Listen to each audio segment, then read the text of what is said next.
কবিতার নাম বিরহী, লিখেছেন বিরহী কবি মাজেদুল হক। সৃষ্টি করিল আদম স্রষ্টায় যতনে, জান্নাতে দিয়েছে ঠাঁই থাকে সযতনে। আদম করে মিনতি, সাথী দাও প্রভু, একা থাকা কষ্টকর ভাবিনি কভু। ফরিয়াদ শুনে প্রভু দিল সাথী রূপে, আসিলেন বিবি হাওয়া জান্নাতে স্বরূপে। আল্লাহ নিষেধ দিল গন্ধব খাবে না, পাক পবিত্র থাকিবে সেখানে যাবে না।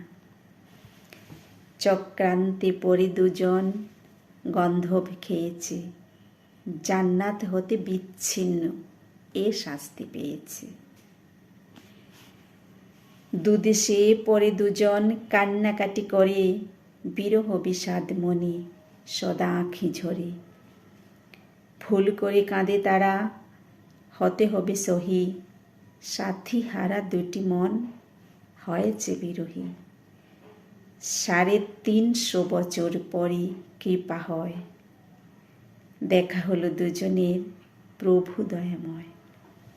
মিলন হলো তাদের সাধনার বলে, জান্নাতের আশা করে ভাসে আঁখি জলে। জান্নাত হারিয়ে বুঝি সুখে নেই কেহ, ফিরে পেতে সেই সুখ আজও বিরহ। আদম সন্তান সেই ভুলের কারণে, মোনাজাতে কান্নাকাটি সুনিপুণ সাধনে। মরিলে জান্নাত পাবো মনির বাসনা, বিরহী কবির আশা করিতে সাধনা। ধন্যবাদ সবাইকে।